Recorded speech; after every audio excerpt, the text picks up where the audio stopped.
President Lee Jae-myung held bilateral summits with the leaders of South Africa and Australia at the G7 summit, discussing areas of cooperation from energy to security. But a meetup with the U.S. President Donald Trump fell through after Trump's abrupt early departure. And the group of 7 leaders issued a joint statement urging for a de-escalation in the Israel-Iran conflict and also called on Trump to drop his tariffs, while the UK managed to strike the first trade deal for lower tariffs from Trump. Despite the collective call from the G7 members, Israel and Iran continue to trade strikes on a 5th day of conflict. The U.S. is now shutting its embassy in Israel from Tuesday. We begin in the Middle East, where Israel and Iran continue to test each other with waves of attacks. While the two sides appear to be far from meeting halfway, the U.S. is now closing down its embassy in Israel. Our Choi Soo-hyung starts us off. The U.S. Embassy in Israel shuttered its doors on Tuesday local time. On Monday, the embassy announced on its website that it was closing its offices in Jerusalem and Tel Aviv due to the current security situation amid the ongoing conflict between Israel and Iran. Consular services, including passport services, will be suspended. All employees and their family members have been ordered to shelter in place in nearby residences until further notice. Tensions continue to rise in the Middle East as the Israel-Iran conflict entered its 5th day. Some reports suggest that Israel may even attempt to assassinate Iran's supreme leader Ali Khamenei as part of a plan to overthrow Iran's religious government. We're reshaping the Middle East, which could even lead to major changes in Iran itself. So far in Israel, at least 24 people have been killed and nearly 600 injured since the fighting started.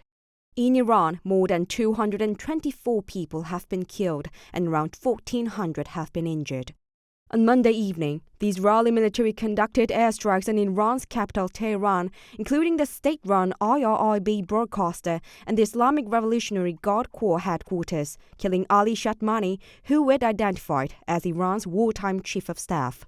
The Israel Defense Forces also announced that they have disabled about 120 of Iran's missile launch sites. In response, Iran continues to launch missiles and drones nightly. Meanwhile, U.S. President Donald Trump, who was attending the G7 summit in Canada, left the meeting early due to the escalating tensions. President Trump plans to call an emergency National Security Council meeting after returning to Washington. The New York Times reported he may discuss supplying Israel with bunker-busting bombs capable of striking Iran's underground nuclear sites. It said that approving the request could mean direct U.S. involvement in the conflict, despite Trump's stance against American involvement in other countries' wars. But he also remains firmly opposed to a nuclear-armed Iran. The 6th round of U.S.-Iran nuclear talks was cancelled after the Israeli attacks began. Iran says it remains open to talks with the U.S., but has demanded that Israel stop its strikes first. Choi Soo-hyung, Arirang News. And the Middle East tensions topped the talks at this year's G7 summit in Canada. The group of 7 leaders issued a collective statement on easing the regional instability and also called on Trump to go easy with his trade war. Our Kim Bo-kyung has more. The group of 7 leaders have urged Iran for a de-escalation in the Middle East, showing unified support for Israel. Through the joint statement issued on Monday local time, and while saying that Israel has a right to defend itself, the leaders condemned Iran for being the principal source of regional instability and terror, and highlighted that Iran can never have nuclear weapons. De-escalation was not the only topic for the G7 leaders. Citing risk to global economic stability, the leaders pushed for U.S. President Donald Trump to ease off the trade war. As the U.S. plans to impose even steeper tariffs on countries across the world, they argued that such a dispute would only weaken G7 economies and rather strengthen China. The countries did use the summit as a chance to reach a trade agreement with the U.S. Before his abrupt departure, U.S. President Donald Trump held talks with G7 leaders, and the United Kingdom was able to sign a trade deal. The agreement sets the tax on British autos at 10% from the end of the month, down from the current 27.5%, up to a quota of 100,000 vehicles a year, and removes U.S. tariffs on UK aerospace products. This now implements on car tariffs and aerospace, our really important agreement. And so this is a very good day for both of our countries, a real sign of strength. A final agreement to cut the tax on British steel to zero has not yet been reached. Meanwhile, other countries could not see breakthroughs. But following talks between Canadian Prime Minister Mark Carney and Trump, the Canadian government indicated that there could be a trade agreement within 30 days.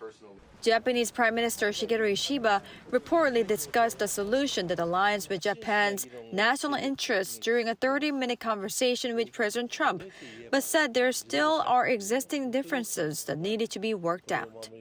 Kim Bo-kyung, Arirang News. Also in Canada is President Lee Jae-myung. He spent the first full day mingling with the leaders of South Africa and Australia. Here's our top office correspondent Yoon Jung-min traveling with the president.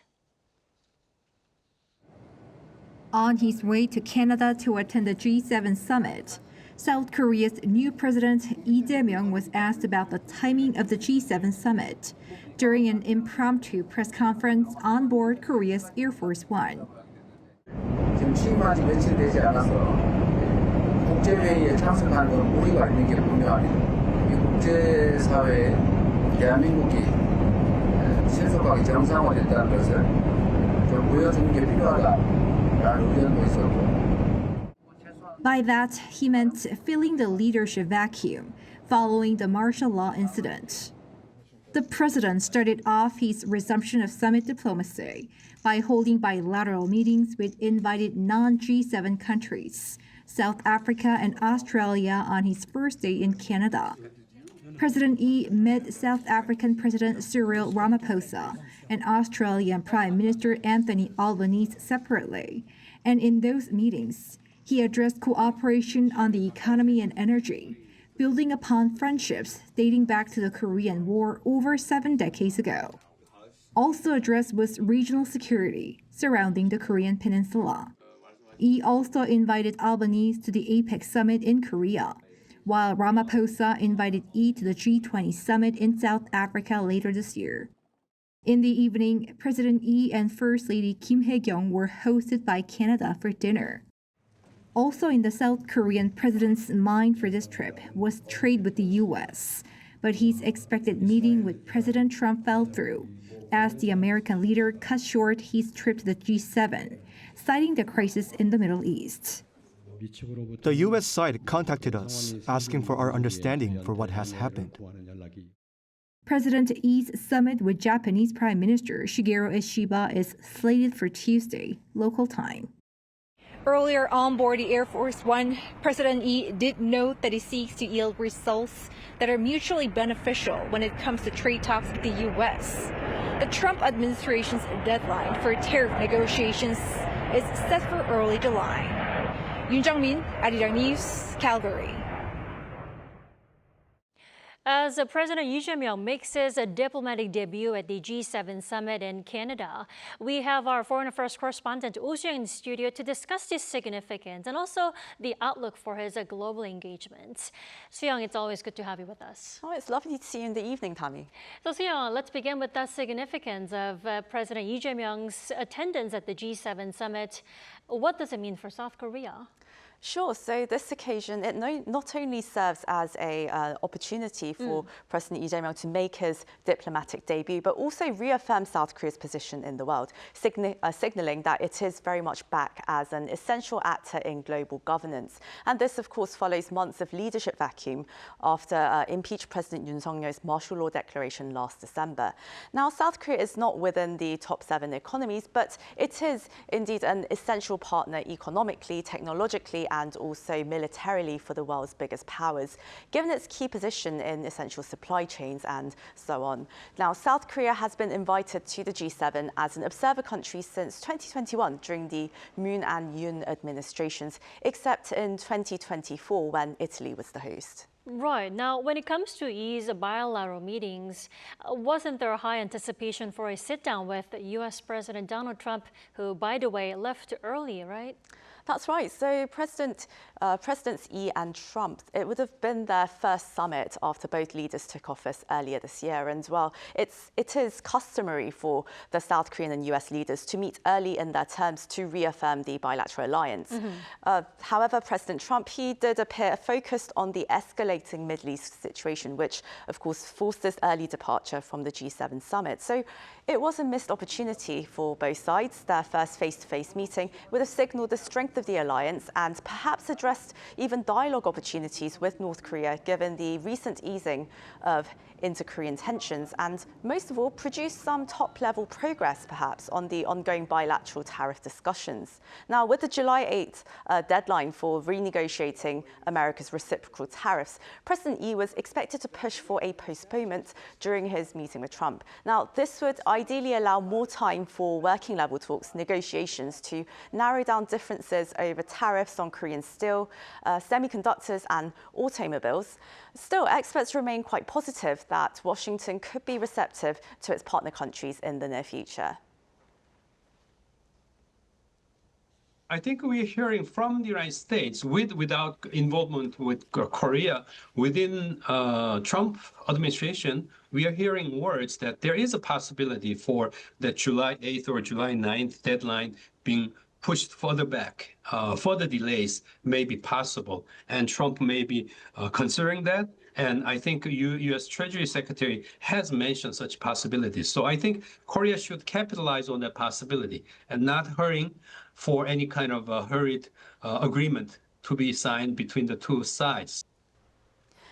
Also, there's still the possibility of Lee and Trump meeting next week if they both attend the NATO summit in the Netherlands. So, Tammy, we'll have to see how things develop. Right, NATO could be another setting for the two leaders to meet. Before I let you go, Yaong, now about President Lee's pragmatic diplomacy he's been mentioning, let's recap what the approach is and how it'll apply at the G7 summit this time. Sure, it's a very interesting concept. Since his electoral campaigning days, President Lee has really emphasized that the South Korea-US alliance remains the foundation of host diplomacy, and also that he will maintain the trilateral cooperation with Japan. He also intends to deepen partnerships with Europe, Southeast Asia and global South nations. And now that's quite similar to previous governments. But what sets it apart, though, is the greater focus on South Korea's national interest. Number one, preposition that this current world is no longer the liberalist world that Joe Biden administration of the United States wanted to promote before the U.S. election last year. And so what's happening is this is a different world. In this different world, we can call it realist world rather than liberalist world. And in this realist world, what we need is to maximize our capability to protect ourselves, Korea, national security, and so on. So strategic calculations and partnerships will be made in line with what's beneficial for South Korea's economy and security, rather than grouping with ideals. Now, this marks a clear departure from the previous Yoon administration's value-based diplomacy, which involved joining diplomatic initiatives based on shared ideology and upholding the US-led world order. Now, this Lee administration believes that Seoul needs to work on its relations with China and Russia, for instance. President Lee's second Vice Foreign Minister Kim Jin-ah last week emphasized the need for South Korea's diplomatic autonomy, working with various partners in diverse areas to reduce its dependence on certain countries, is what she said. So I would say President Lee's pragmatic diplomacy is about flexibility and realism than being bound to ideals or values. Indeed. So the G7 will be an occasion for President Lee to put his theory to the test. That's right, Tammy. All right, Yaong, thank you, as always, for coming in. Thanks so much for having me.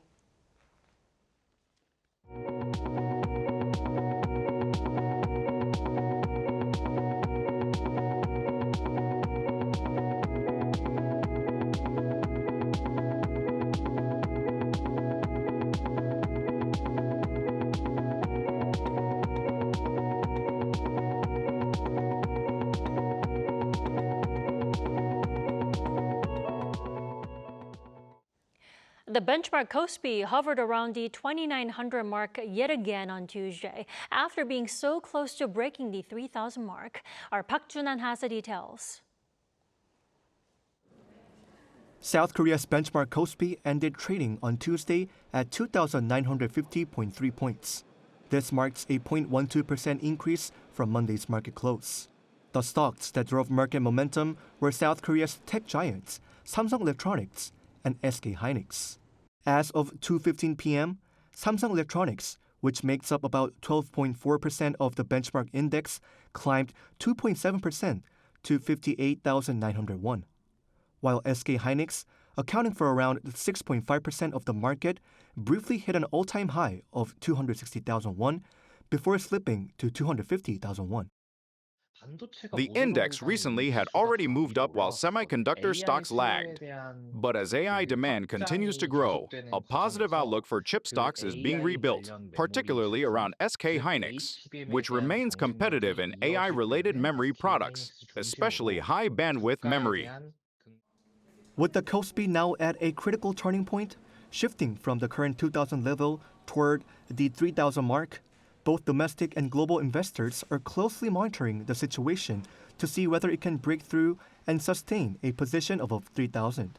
Although South Korean stocks have gained momentum to bounce back from early April's yearly low, there are global uncertainties that could bring volatility to the market. The Middle Eastern conflicts between Israel and Iran could significantly impact global stocks and oil prices if the situation escalates. Moreover, on Wednesday local time, the U.S. Federal Reserve will make a decision on the country's interest rate. Although the market is expecting interest rates to remain unchanged, Fed Chair Jerome Powell's forecast about the country's economy could affect not only the U.S. stock markets, but also South Korean stocks. On the domestic front, as the Lee Jae-myung administration prepares a supplementary budget worth around 20 trillion won, or about $14.6 billion, the stock market could experience volatility depending on the scope, funding sources, and market expectations surrounding the plan.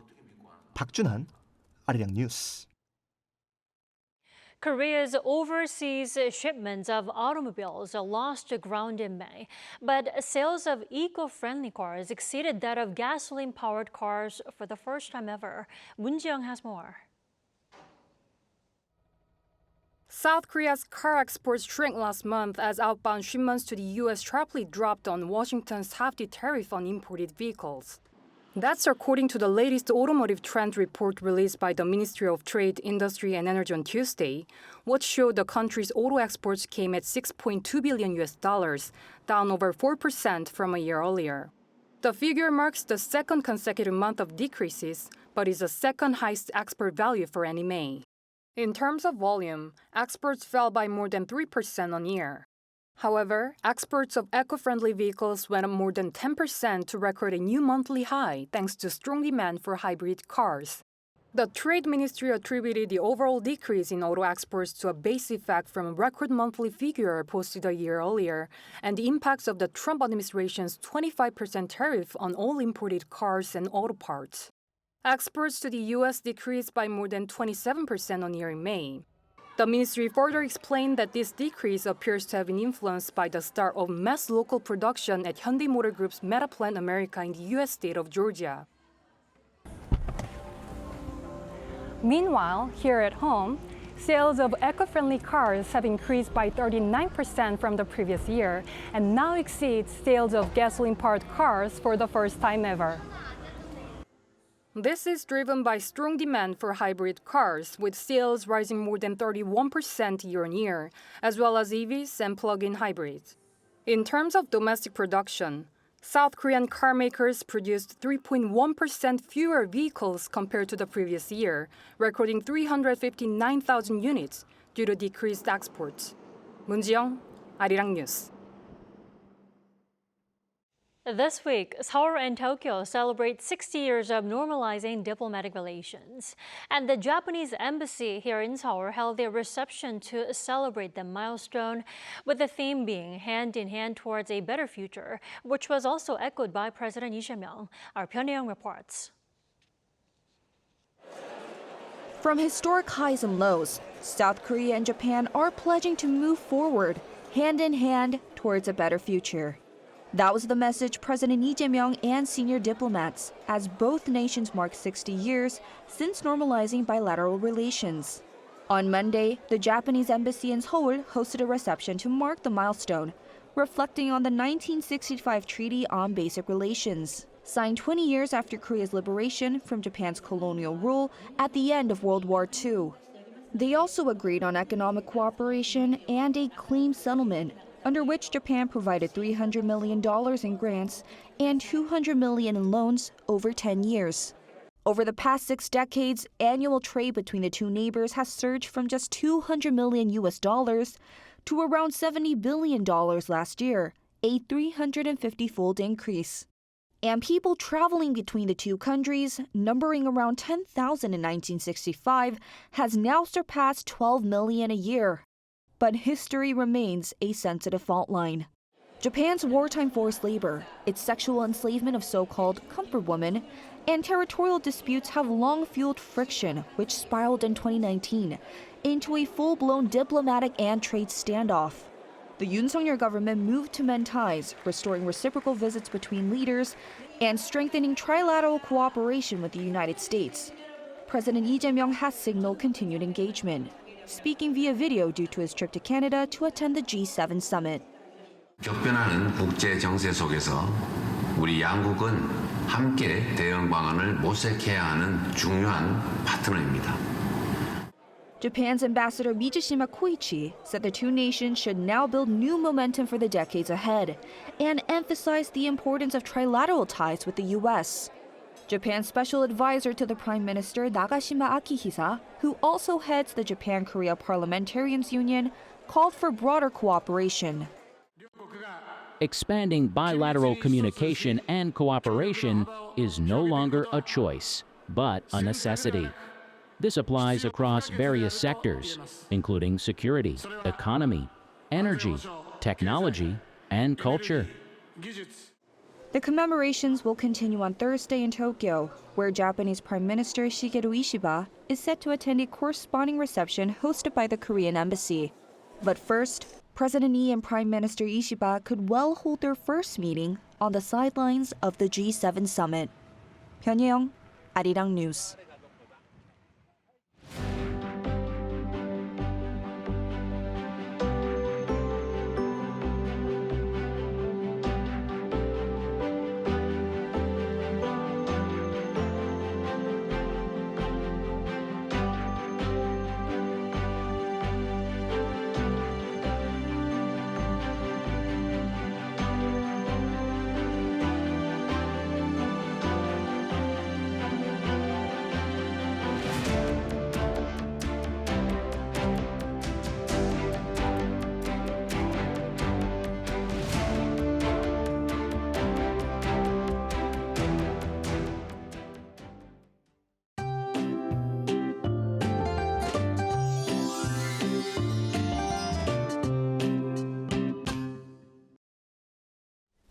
Today, the daytime temperature rose to 29 degrees Celsius in Seoul.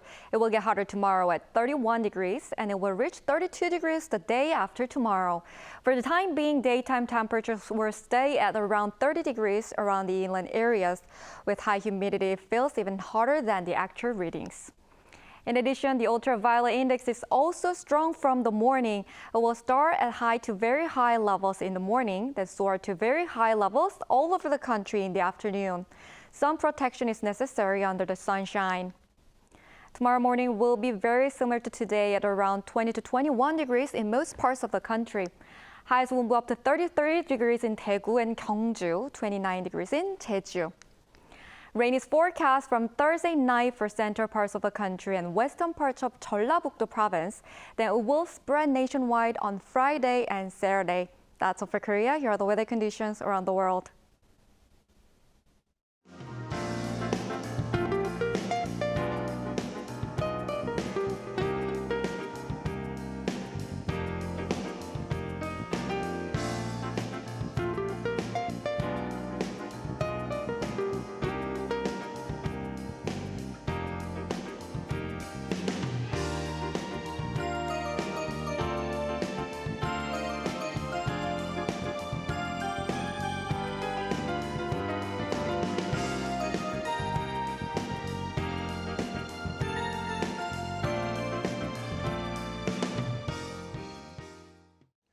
That is all we have for tonight. I'm Kim Dami, and for all of us here at Arirang, thanks for watching and good night.